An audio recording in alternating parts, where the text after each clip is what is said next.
Hola, hola, muy buenas tardes a todas, todos y todes quienes nos acompañan esta noche aquí en esta IO Talk de parte de Ferla Jalisco. Yo soy Juan Roberto Hernández, yo soy el coordinador de la iniciativa Ferla y Jalisco que busca la implementación de soluciones con inteligencia artificial con todas las consideraciones éticas y responsables que conlleva la implementación de la tecnología para problemáticas sociales. Y bueno, el día de hoy estoy muy contento de tener esta charla porque uno de los objetivos que también tenemos como iniciativa, pues es el poder mostrar y poder estrechar como estos dos mundos que pueden parecer tan separados como es la inteligencia artificial y las problemáticas sociales o los proyectos o los servicios de atención que tienen las organizaciones de la sociedad civil. Me gustaría comentarles que, bueno, nuestras personas invitadas el día de hoy vienen de The Trevor Project y antes de poder como pasar a platicarles un poco más, vamos a presentar un video para que conozcan un poco más sobre lo que es Farla, que está cortito. Y regresando, bueno, les voy a comentar, tenemos una interpretación, si no lo han habilitado antes, en la barra de controles aquí abajo, debe de aparecer un icono de un mundito, ahí le pican y ahí viene la traducción de inglés a español o de español a inglés, dependiendo el idioma con el que se sientan con más comodidad. Entonces vamos a poner el video de Ferla Jalisco y regresamos para presentarles a las personas que nos van a estar dando esta conferencia el día de hoy.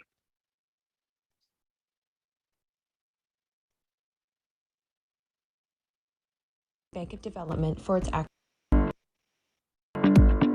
FAIRLAC Jalisco is an initiative led by BID, Inter-American Bank of Development for its acronym in Spanish, the technical logic of Monterrey University, Jalisco's government, and Sea Mines. The FAIRLAC Jalisco initiative works through the articulation of academy, civil society, public sector, and private sector in three important areas. One of them is the implementation of technological solutions through artificial intelligence techniques to solve social problems in Jalisco. Another one is the advice when creating public politics for the use of artificial intelligence, such as its ethical and responsible uses. FAIRLAC Jalisco is part of the hubs that have presence in Medellin, Colombia, Costa Rica, and Uruguay. Jalisco has a unique differentiating factor, the entrepreneurial component seeking to strengthen the entrepreneurial environment in AI through the following activities. AI Startup Acceleration Program, PASIA for its acronym in Spanish, AI Talks, workshops on the integration of responsible artificial intelligence and venture capital, hackathons, and the analysis of Jalisco's environment of entrepreneurship in artificial intelligence. FAIRLAC, for an ethical and responsible use of artificial intelligence.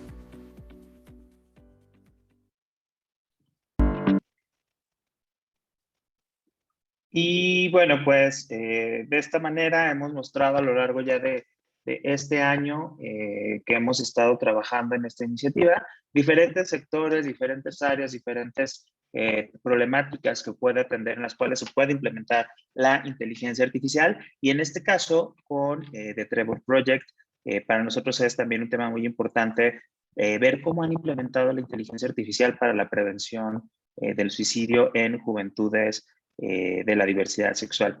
Les voy a presentar a las personas que el día de hoy nos van a acompañar como conferencistas o speakers. Vamos a iniciar con Kendra Gaunt. Sus pronombres son ella y ella trabaja en temas de tecnología y se ha relacionado con organizaciones para conectar el diseño a conciencia, la interacción y tecnología para la gente alrededor del mundo. Y como escritora o como speaker, Kendra se enfoca en crear productos holísticos que requieren la empatía y cómo involucrar a las personas para asegurar que pues los productos sirven a grupos que históricamente han sido excluidos. Ella actualmente es Product Manager para The Trevor Project y ella pues navega entre las necesidades de las juventudes LGBTIQ+, la ciencia de datos, la tecnología para proveer como una alta calidad en temas de cuidado, ¿no? Y también tenemos a Taki Hasegawa. Ella es, bueno, sus pronombres son ella en español. Ella es Machine Learning Ingeniere, quien es apasionada de el desarrollo de herramientas de inteligencia artificial para mejorar la sociedad. Y bueno, en su trabajo le gusta enfocarse en el entendimiento profundo de las perspectivas de los stakeholders y las necesidades para el desarrollo que genere este sentido, ¿no?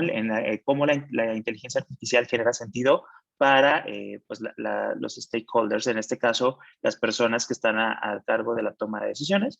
Y bueno, ella viene de un como background en ingeniería química y ella aprendió de manera autodidacta Machine Learning y cree en la comunicación efectiva para como habilitar la colaboración con personas de diferentes áreas de expertise y en Trevor Project ha tratado de expandir el uso de los casos para un simulador de crisis de contacto y bueno, ha ayudado también a guiar como el futuro de los equipos de inteligencia artificial y machine learning.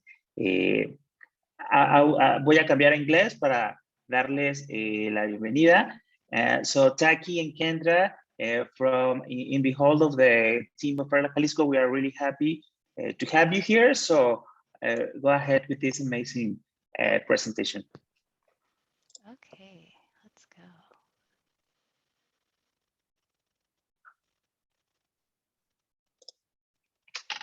Can you see my screen okay? Can I see? Okay, thanks. So hi, everyone. Thank you so much for joining us today. We are excited to share how we've built AI-powered solutions for social good at the Trevor Project to support LGBTQ youth. And with that, we will introduce ourselves quickly.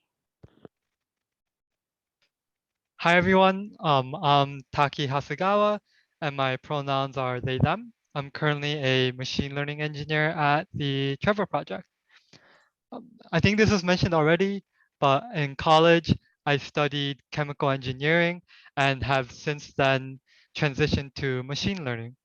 Before Trevor, I was a machine learning engineer working on predictive infotainment systems at Mercedes-Benz Research. Working at the Trevor Project is important to me because I have the opportunity to give back to my community. Through the Trevor Project, I get to work on providing support that I think that LGBTQ youth can really benefit from. In addition, empathy is ingrained in our culture, which is really important to me. Outside of work, my hobbies are snowboarding, hanging out with my cat Simon, and playing games on my PC. My name is Kendra Gaunt. I use she and they pronouns, and I live in Tampa, Florida, in the United States. I've been a product manager at Trevor for almost 2 years, and in my role, I navigate context, the needs of LGBTQ youth, data, and technology to uncover problems to solve. Oh, that's my cat. Sorry about that. And before working with the Trevor Project, I was a senior business analyst at AgileThought, where I built enterprise desktop, mobile, and system integrations for the financial and accounting industry. And I was inspired to join the Trevor Project because I wanted to build technology for a mission and values-driven organization. And I also wanted to work somewhere that supported a community that I belong to. And I feel the most joy when I'm hanging out with Orion and Sage. This is Sage, dancing and spending time in nature, especially the beach. So today we'll be going over what the Trevor Project does and how we use AI to serve our mission. We'll start with an introduction to the project Trevor project, followed by a deep dive on 2 of our AI projects. Next, we'll look at the concept of intersectionality and how it relates to our AI efforts. Finally, we'll preview what's next for our AI team and end with a Q&A session.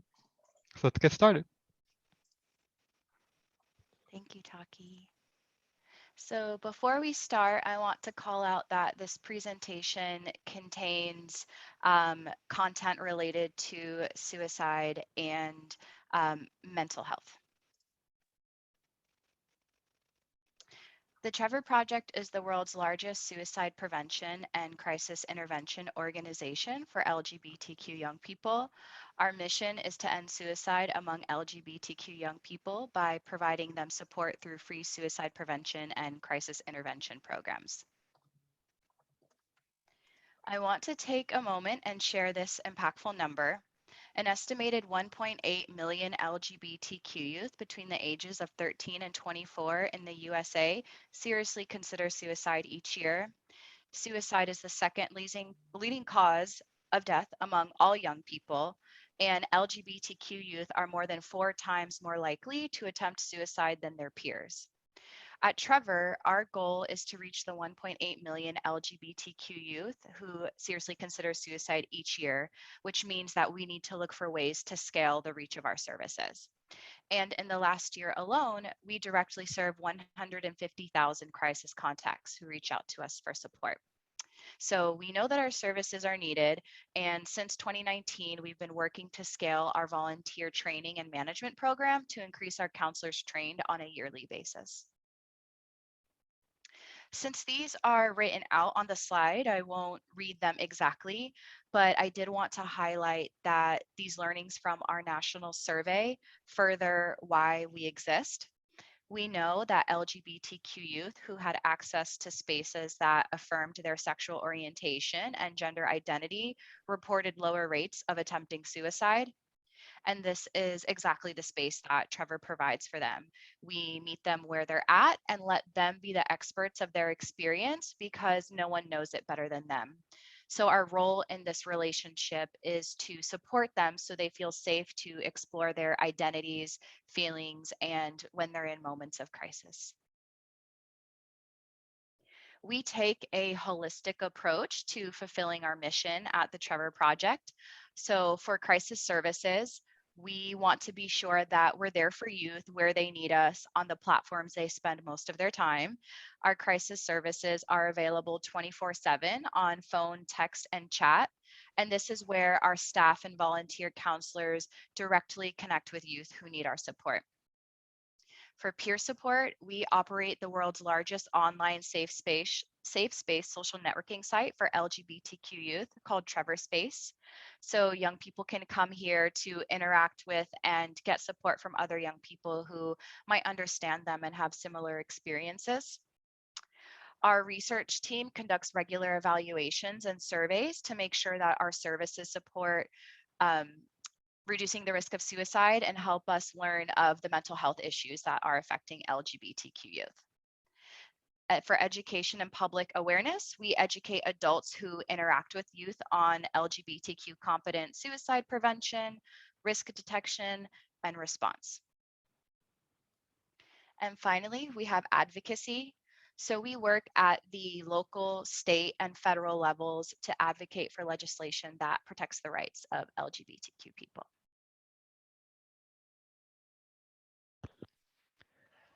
At the Trevor Project, we're deploying a multitude of strategies and tools to fulfill our mission and support LGBTQ youth.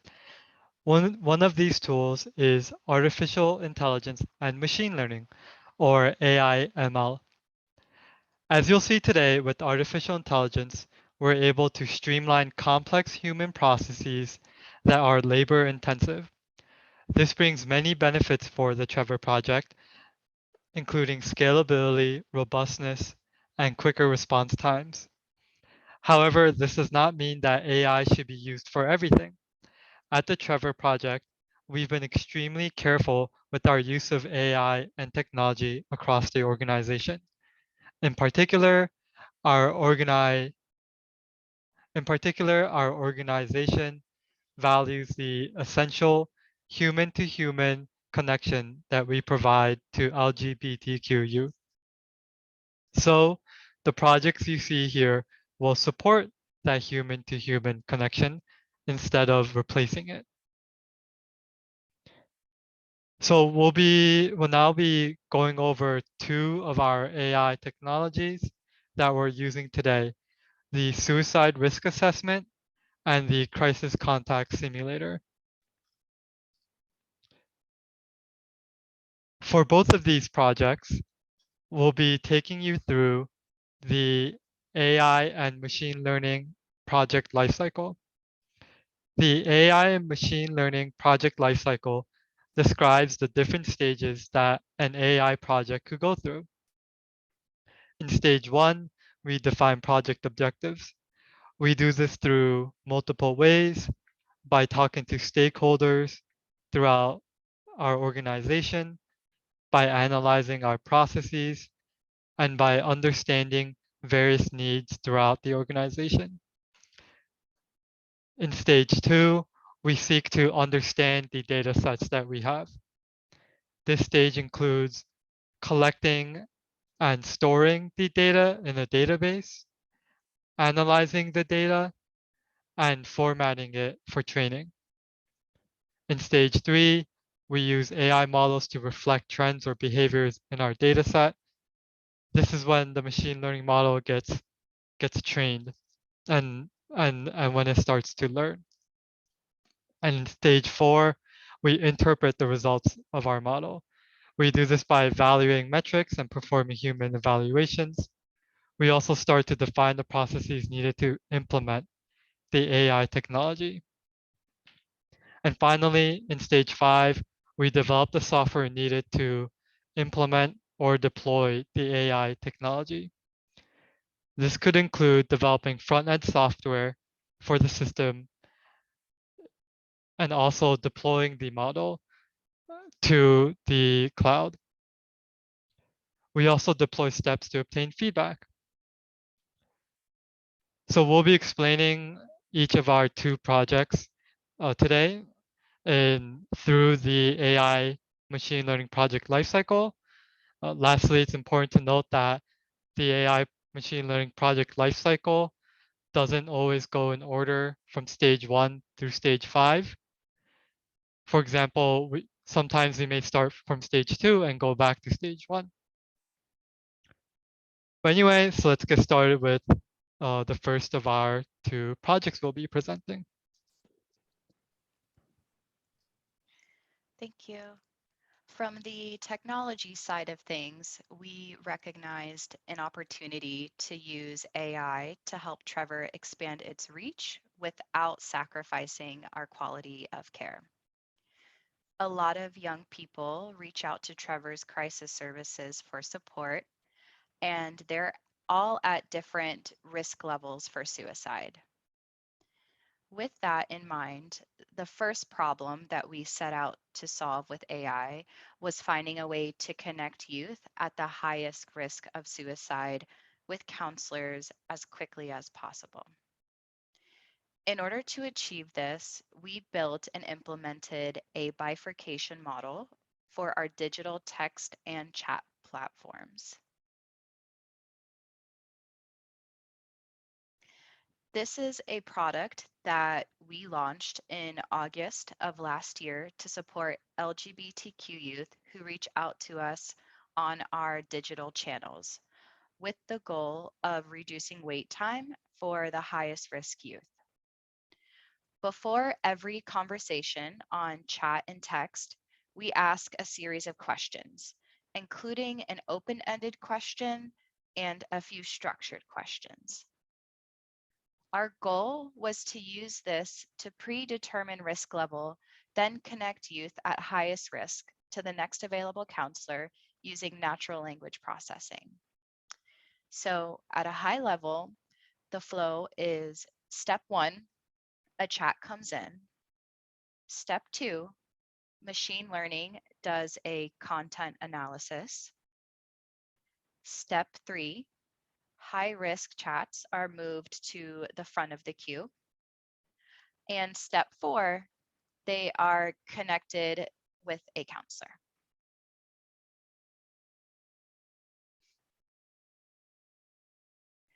First is learning more about the youth experience when reaching out to Trevor. We experience high volume times when more youth reach out to us on text and chat, causing a shortage of counselors and increasing wait times for youth to receive help. In these situations, ideally, youth would be connected with counselors based on their risk of attempting suicide, so that those who are at imminent risk of harm would be connected earlier. Next is understanding the problem. Prior to the AI-powered solution, we had a rules-based system which assigned a number of points based on how someone answered the pre-chat questions. This determined how people were prioritized in the queue. And at that time, incoming texts were not prioritized due to system limitations. With the rules-based system, it didn't matter how we changed points. We still had too many false positives in the priority queue and false negatives in the standard queue for incoming conversations.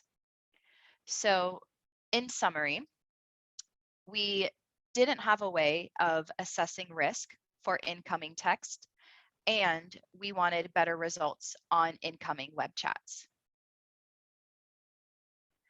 Once we understood the problem, we were able to determine what would make this a successful project. Our primary goal was to reduce the wait time for high and imminent risk people. Some other things we measured along the way are precision and recall.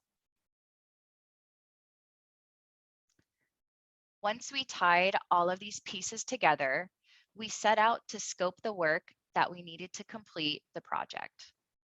It was also within this process that we learned about the google.org AI Impact Challenge, which led to both projects that we're sharing today.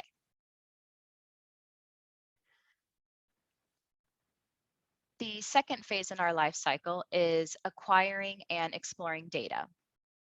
Once a youth connects with a counselor, the counselor performs a clinical risk assessment and records the result. So we are able to use this data to map whether the youth should have been placed in the standard queue or the priority queue.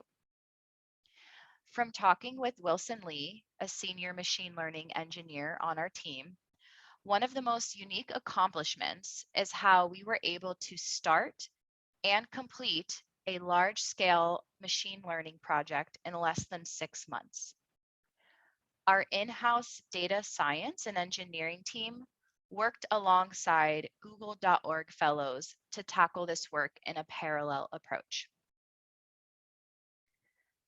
They worked with clinical professionals to understand the risk assessment structure and the difference between risk levels. They scrubbed and replaced any personally identifiable information, or PII, present in the data, such as name, age, and location.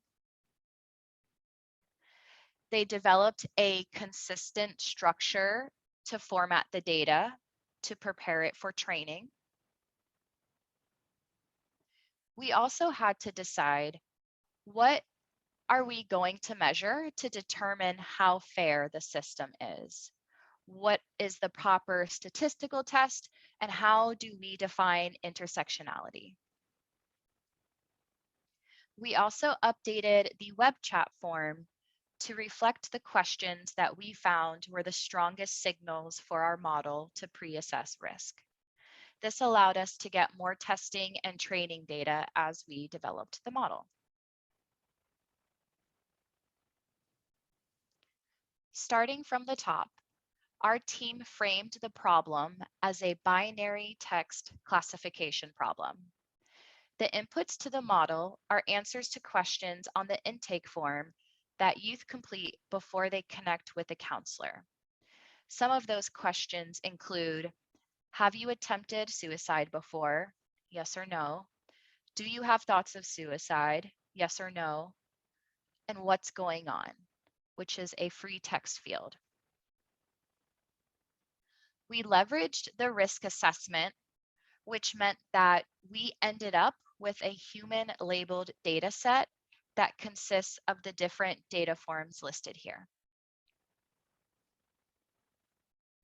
For our crisis contact classification, or the risk assessment, the metric we needed to optimize is how long a high-risk youth has to wait before connecting with a counselor. The team also built out a simulation tool to predict average wait times given a historical snapshot of different inputs. We selected Albert for the model due to its performance, massive amounts of pre-training, and the ability to train it on our own data. Training occurred in a 3-step process. First is pre-training. Albert is already pre-trained with a large amount of data from the web or internet. Next was further pre-training on our domain-specific, anonymized, and unlabeled data. And then finally, we fine-tuned it based on our labeled data. The team did some parameter selection using manual trials. And at the end, we trained a text-based model to prioritize at-risk youth seeking crisis services that outperformed our baseline classifier. As a result of this project, we are also able to assess fairness through demographic information captured on the web pre-chat form. LGBTQ youth already face injustices in their everyday lives, and we want our services to support them, not be additional barriers. So this was an important milestone for us.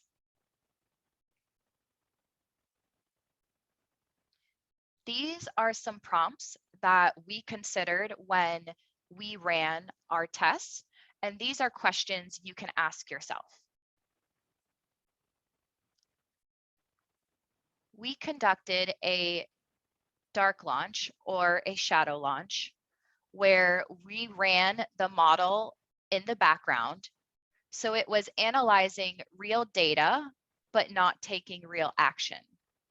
This allowed us to learn how it would perform in the real world, which is something we recommend doing whenever you can. This means thinking about the people involved throughout the process, because these are the people that you want to keep informed. For us, it was our colleagues in crisis services and research.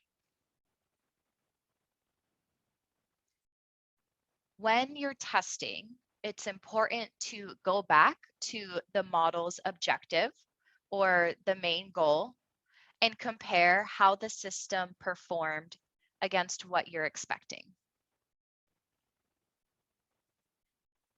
And based on the decided approach, think about, are you noticing differences between groups of people that use your system? It's also important to come up with a plan to roll back the system in the event that it stops working, has serious issues in performance,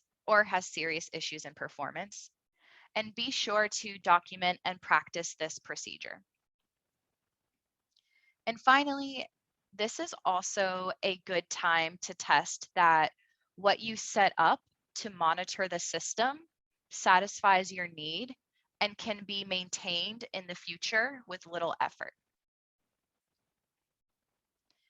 We have a few areas of infrastructure that we wanted to call out our data pipeline, which is how we are ingesting raw data and getting it to a place we can use it. Our end-to-end platform, which is where we train and evaluate the model. Our production system. These are the pieces that we need to host and monitor the model in the real world. We also have dashboard visualizations in our business intelligence tool that tracks our metrics. And we review these results across teams as needed. It's really important to figure out all of these components early on and avoid waiting until the last minute to determine how to maintain the system. So coming out of this project, we have improved the prioritization of digital conversations with better accuracy. We now analyze and assign 100% of our incoming digital conversations into the standard or priority queue. And we've noticed less bias when compared to the rules-based system that we had before.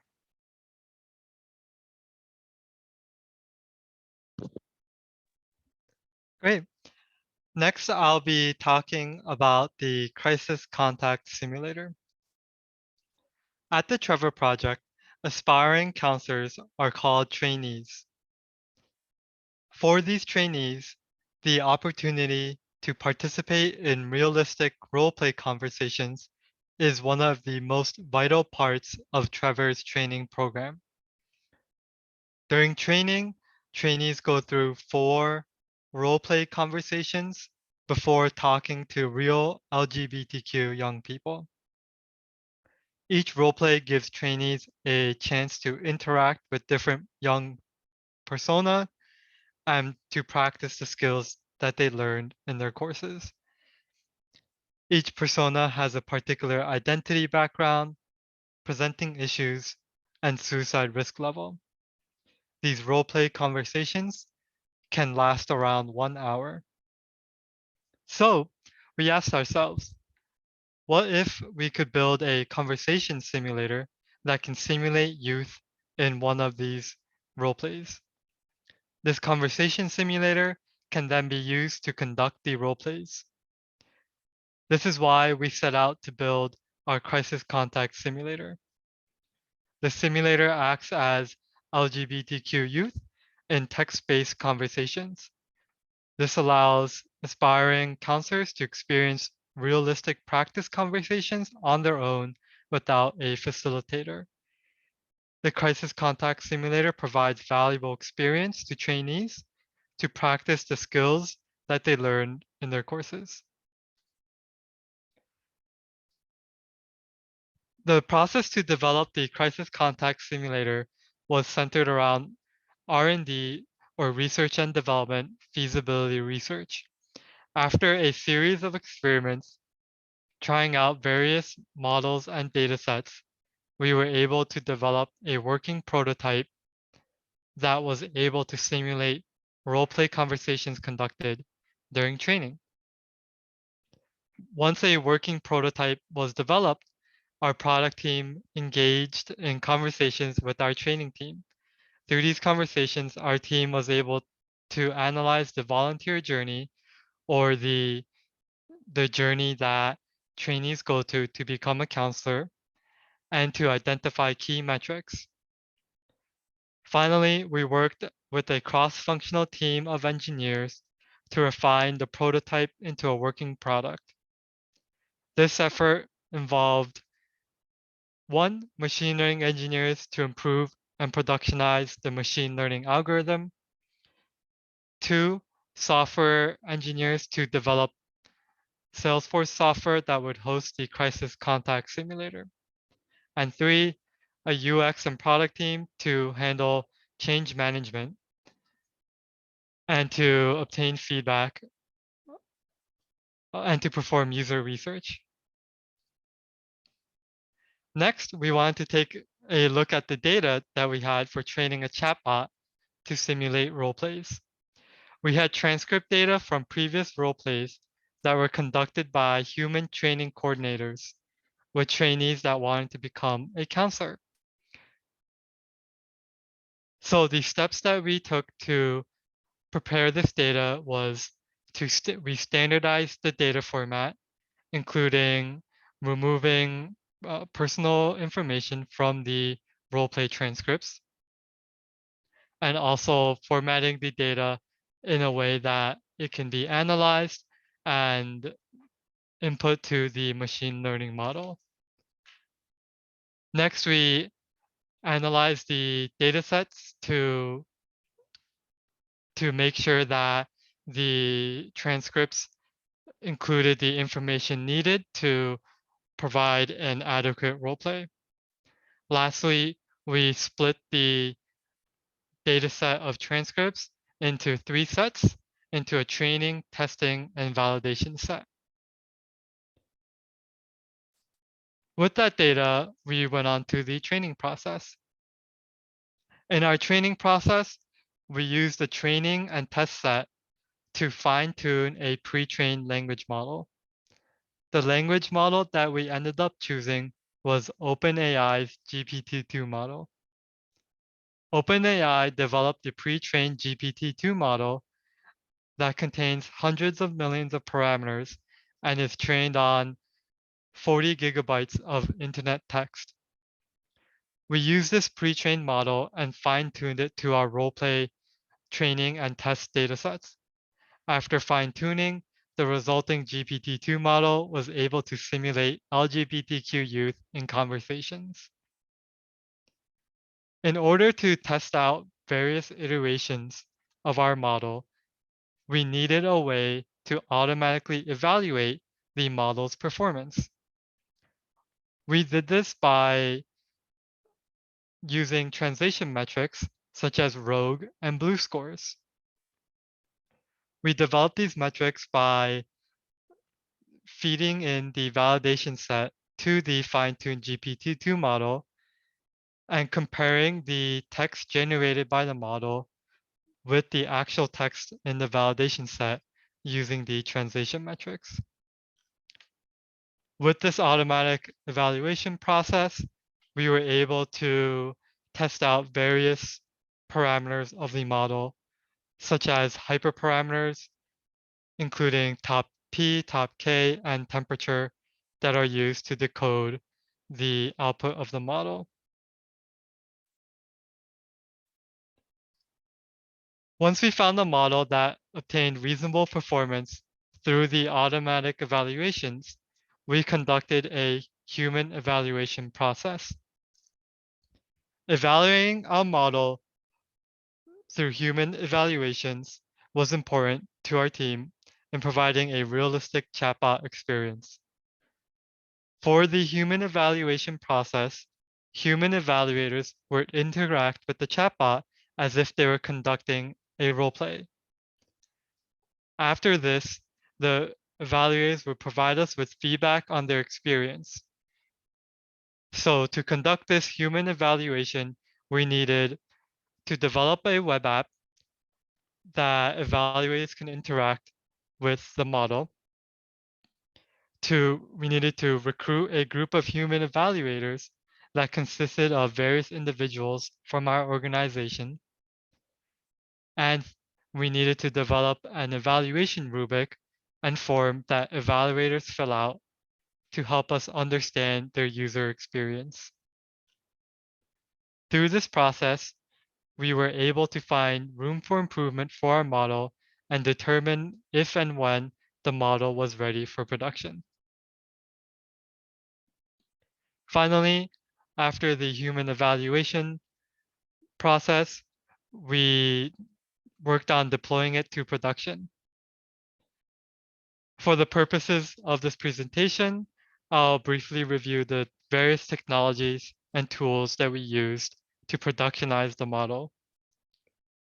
First, we used Google Cloud Platform to host the model server and to log its behavior. We also used the Google Cloud Platform for various other uses, including logging various activity and to train the model. Second, we use Salesforce Lightning to develop the front-end software and user experience, as you see here. In addition, we deployed a method to gather feedback after the model was deployed. We developed a post-chat survey for trainees to provide their feedback. And then we analyzed the feedback for any trends and room for improvement for the crisis contact simulator.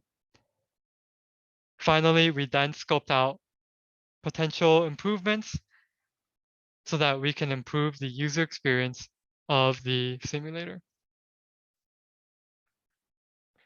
So now I want to show an example of the work that went into the crisis contact simulator.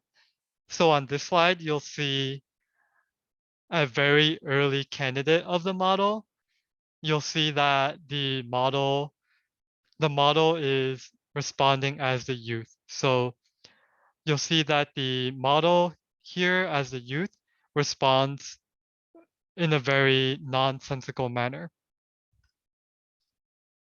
And in the next iteration, on the next slide, you'll see that the model improves a little bit.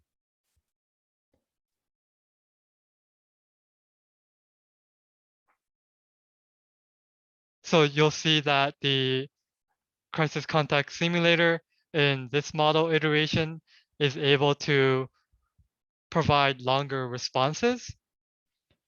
However, if you start to read the responses, you'll still see that it's a bit nonsensical. And on the next slide, the model provides very specific responses. However, in the second to last message, the counselor asks, "How long has your mom been moving in with you?" And the crisis contact simulator responds with a message that is not related to the question that it was asked. And finally, upon iterating on this model even further, in the last slide, we were able to develop a crisis contact simulator that is able to provide relevant responses with an appropriate length of messages. So what was the impact of all of this? How did we support the Trevor Project's mission with the Crisis Contact Simulator? The Crisis Contact Simulator was incredibly successful for our team and was able to provide a realistic roleplay experience to our trainees. In addition, with the Crisis Contact Simulator, trainees were able to conduct the roleplays on their own schedule. Lastly, the Crisis Contact Simulator helped us significantly scale our resources. This year alone, we expect to triple our number of counselors and eventually grow this pool by 10 times. In order to do this, each of our training cohorts or classes now include over 200 trainees, and this was in part supported by the Crisis Contact Simulator.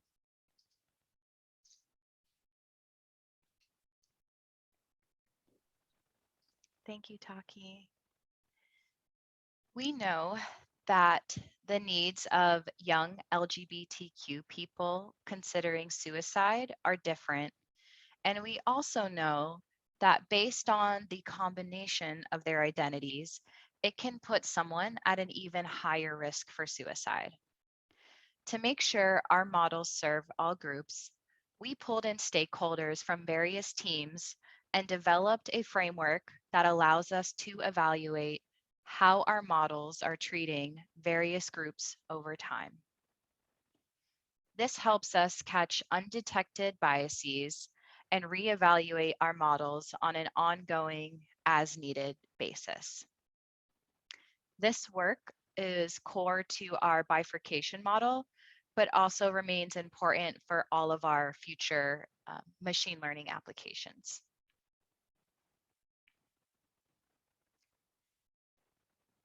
I wanted to highlight the work of Kimberly Crenshaw, who is the originator of the term intersectionality, in case you didn't know or want a refresher.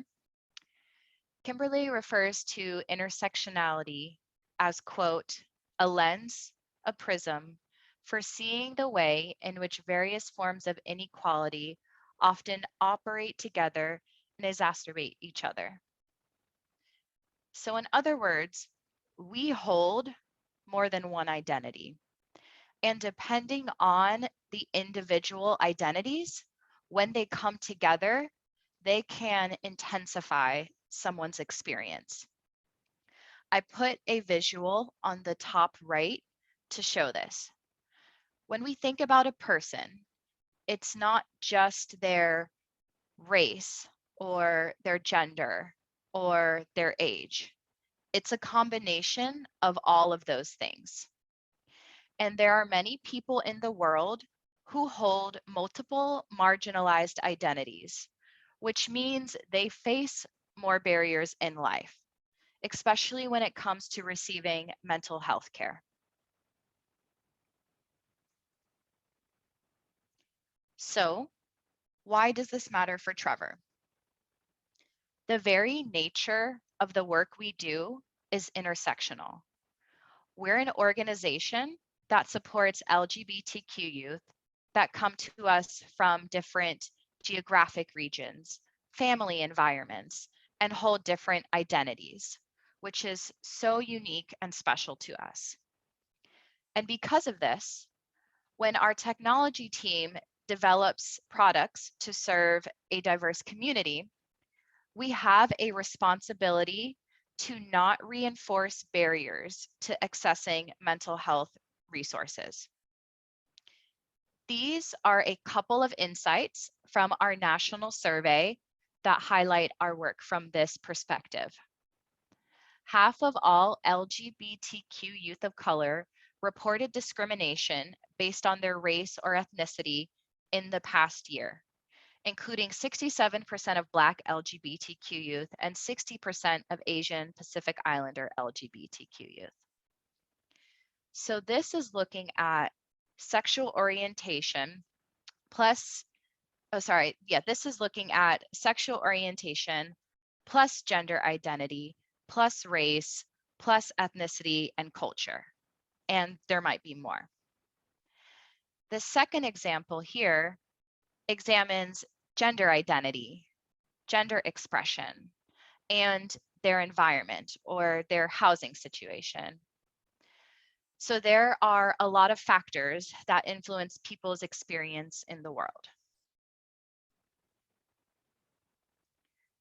With this slide, we wanted to share more about how Trevor has approached intersectionality with the work we do every day. Before we get into this, I want to state that discrimination is not a problem with data or machine learning itself. It happens because humans exist and we all hold biases. It's important to remember this when we're developing products that people interact with. First is data sets and training. The quality of a model's output relies on the data used in training.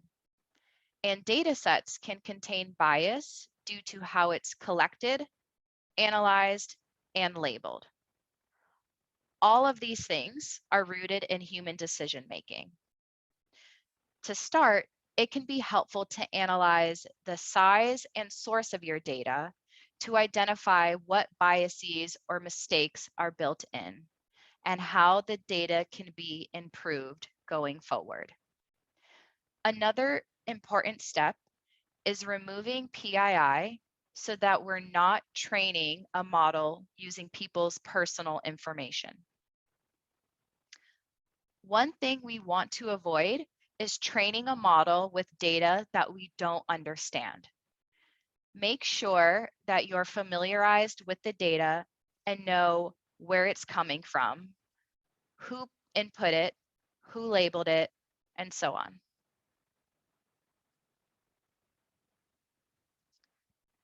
Reviewing the model's performance and output is an ongoing process that helps organizations respond to environments that are constantly changing.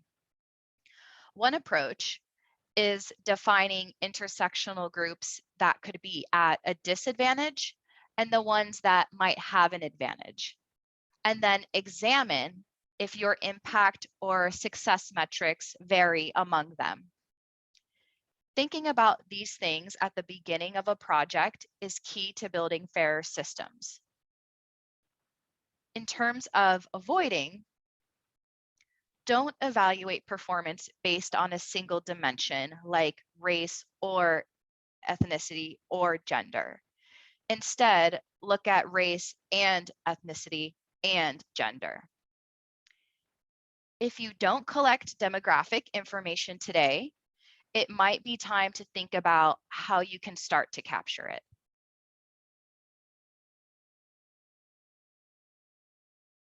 Oops. Feedback and collaboration. This is one of my favorite areas because if we want to create products that support people with different identities, the people who are actually building the product should also represent this in some way. This could mean bringing together a group of people to develop and review the model's performance together. These could be people who have different identities, different skill sets, and different years of experience.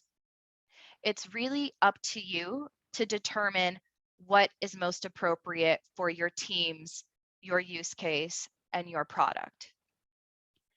At Trevor, our teams work together closely on defining the problem and identifying potential bias. We want to avoid making decisions in isolation because if we aren't experts in a certain field, we may not know all of the context that comes with the problem space. So we want to be sure that we're consulting professionals who know the space very well. Finally, but certainly not least, is evolution. There is no one-size-fits-all approach to building intersectional products. What works for the Trevor project may not work for you, and what works for you may not work for us. That's okay, but I promise there is an approach that works for you. Our team came up with this approach based on what we do, what we know today, and the specific communities we serve. And I think we have all seen within this past year that the world around us can change so quickly. And there's always going to be a new model, a new technique, or a world event that we have to react to. So we need to take an approach that is dynamic and flexible, not static, so that we can keep building fairer systems for people.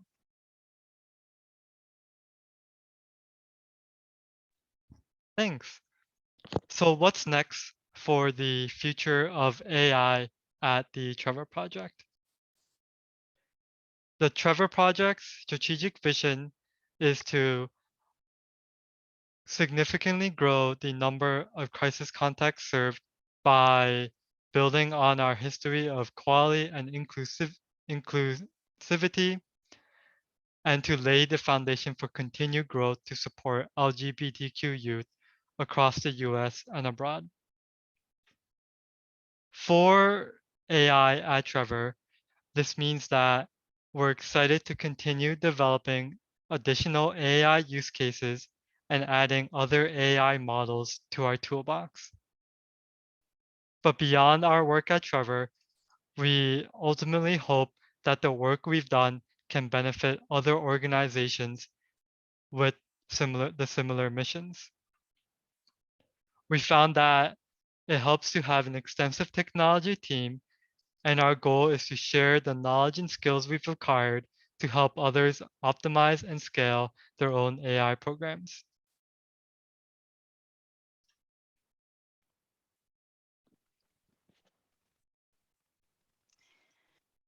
Thank you, everyone, for being with us today when you could have been anywhere else. In the event that you're interested in following up with one or both of us at a later point, here is our email contact information. And we hope that this was a valuable experience for you.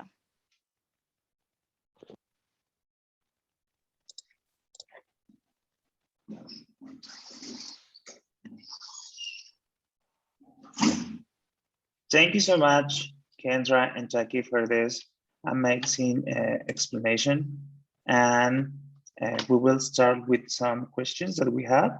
But first of all the questions, I am curious. I don't know if you were like at the first moment when the organizations had that aha moment, like, hey, we can use or we can implement artificial intelligence, but how was like that first time that someone in the organizations say, hey, why don't we start to use artificial intelligence?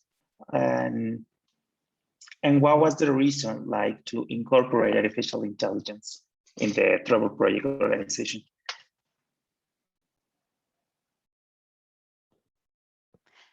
So I will preface this by saying that I joined after we started using AI. So I joined in the middle of the suicide risk assessment project.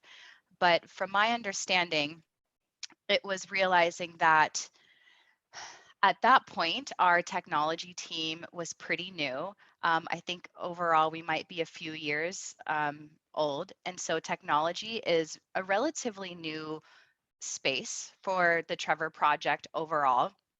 And the thing that initiated the first product was recognizing that we had high wait times and a shortage of counselors. And so we wanted to figure out how can we connect the people who are at the highest risk to counselors as soon as possible.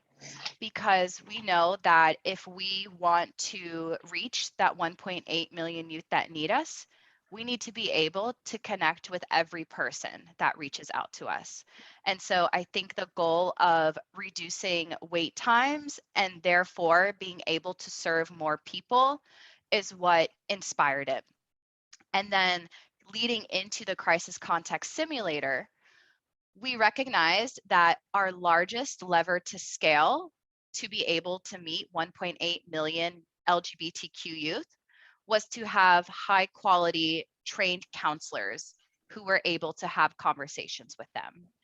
And so we looked at our training program and said, what is the biggest bottleneck right now? And the biggest bottleneck was the role plays, because before the work that Taki and team completed, humans had to facilitate that role play. So that meant it took a lot of time for our training staff. And by introducing the crisis context simulator, we have been able to train more counselors, which we know is the most impactful thing that we can do, or one of the most impactful things that we can do to serve more youth. Thank you so much. Taki, would you like to add something? Or Yeah, I think I can also add. So I've also joined during the Crisis Contact Simulator project. I've worked on that project extensively, but I've worked on improving it, but I wasn't there at the beginning. However, with regards to the question, I think I can also add my experience with what we're currently doing to look at how to expand our AI use cases. And this includes holding a lot of informational interviews with our stakeholders to understand their needs and goals, and seeing how AI can support those needs and goals. It also, so that's one component. The other component is also doing R&D feasibility research to see what AI AI models are feasible in a similar way in which the crisis context simulator and other AI tools were developed. Thank you. And before, like, the last question is, like, you mentioned that you completed the, it could be like the first, like, version of the risk assessment in 6 months. So how big was the group? Like, how many engineers were working, like, to have, because I know that it's a huge work, like, to do the risk assessment, but to get it, like, done in 6 months, like, it's like, how big was the group? That's a good question. I can give an estimate. So we had our in-house AI and engineering team, which I think at the start of the project consisted of maybe 3 or 4 people in-house. And then we partnered with google.org through the AI Impact Challenge, which meant that we were able to bring on like a full-time staff of Google engineers. And I think that would have brought the total team somewhere to maybe around 6 to 8 people, I'm guessing. Okay. Well, thank you so much. And for the questions that we have here is Daniel Davila is asking, just one second. How did you lead the person to be referred to a counselor or continue the conversation via chat? I mean, how are you like decided if a person should go with a counselor or should like keep in the chat? Hopefully I understand this question correctly. So when someone reaches out on digital, which is text or chat, they answer a series of questions. For text, it comes through on their phone. For web chat, it's questions in a form. And then once they submit that, it goes through that machine learning content analysis that I described. And then that person is sent to the standard queue or the priority queue. And we serve the priority queue first, naturally. And while they're waiting, there's a user experience that shows them that they're waiting to connect with a counselor, and we let them know that they're in the queue.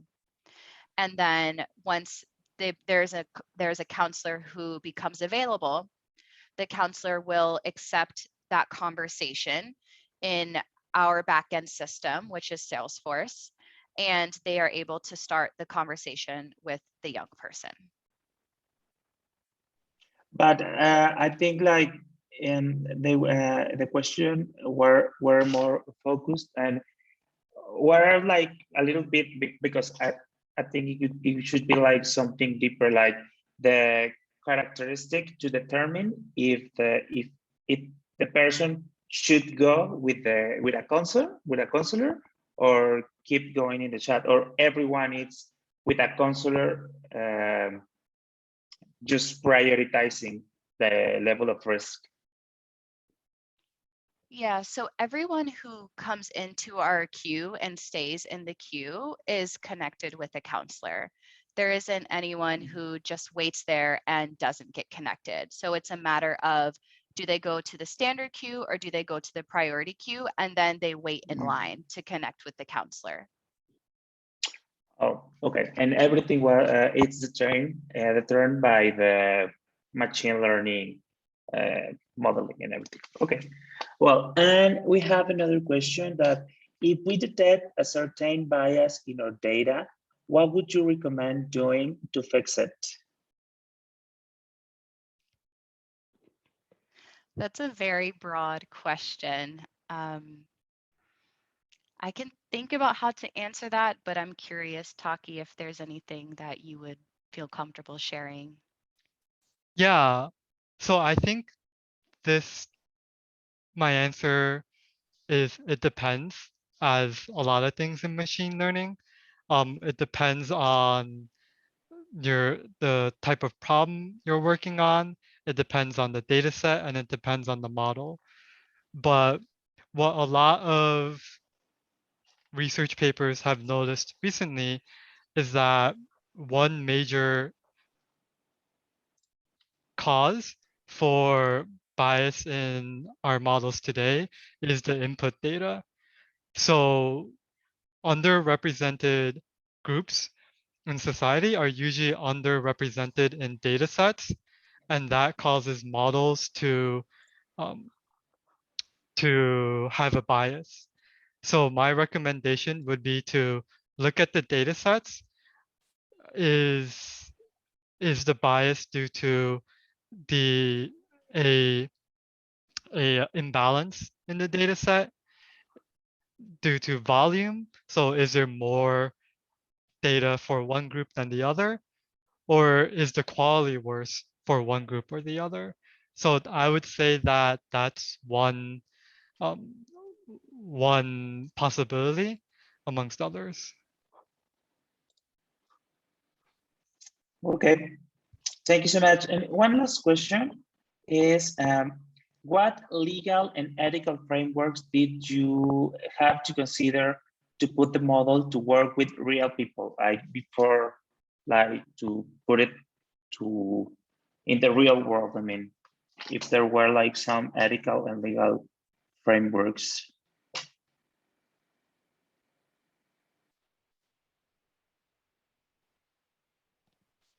I'm not entirely sure I understand the question, but I'm not the best person to ask in terms of a legal framework, or I guess a specific like framework if that's what you're looking for.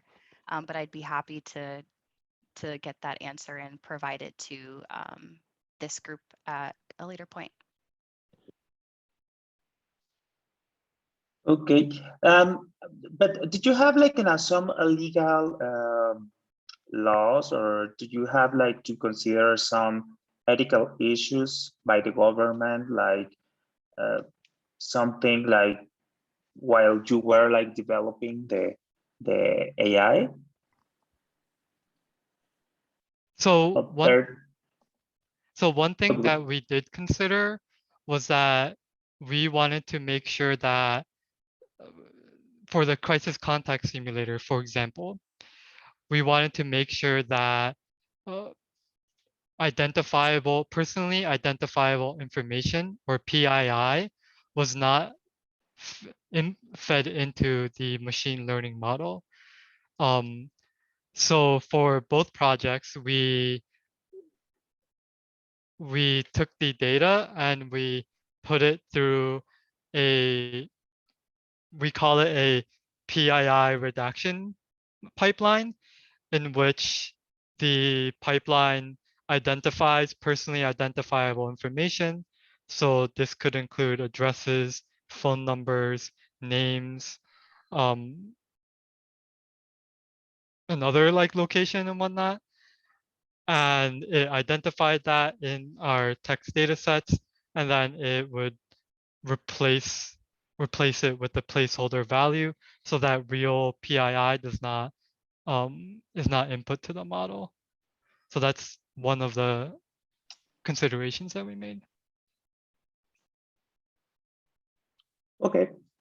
Well, I think if you don't have like, I think we have the last question is, would you consider it necessary for a team working in any AI project to have direct contact with the people or actors producing the data you're analyzing it? can it create a bias in the analysis by not doing it?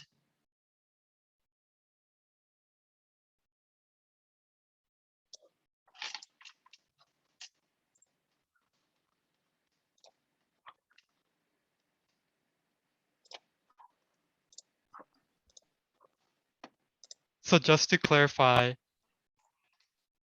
is the question about, did we contact LGBTQ youth about the data that we're working on?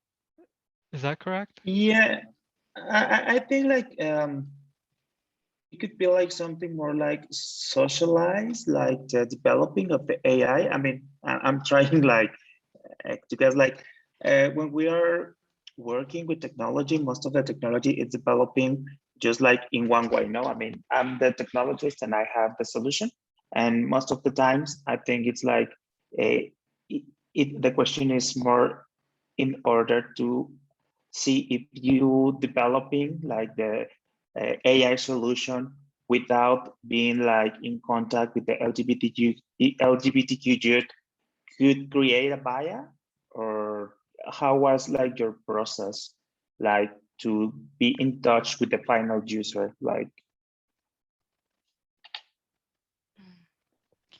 So for the suicide risk assessment, so I would say that in terms of it being necessary, I think that would depend. For the suicide risk assessment product, we did not have any direct engagement with LGBTQ youth. However, we did have direct engagement with people who are supporting LGBTQ youth, who have put out national surveys and who have done research with LGBTQ youth. On staff, we have a clinical psychologist who is our chief clinical operations officer. We collaborated with a medical director as well. And so I think in a lot of ways, they were our proxies for really understanding the needs of LGBTQ youth. And Taki, feel free to share anything else here with the crisis contact simulator. That's a bit different because that's, I think, an internal tool. And so, yes, we were able to have contact with our training team, who are the people that interface with trainees. And these are also the people who were producing the human role play scripts. thank you so much. Jackie, would you like to add something? Yeah, so what I would add for the crisis contact simulator is that I wouldn't say one way we interacted with the users of our AI product is that we asked for feedback after it was deployed.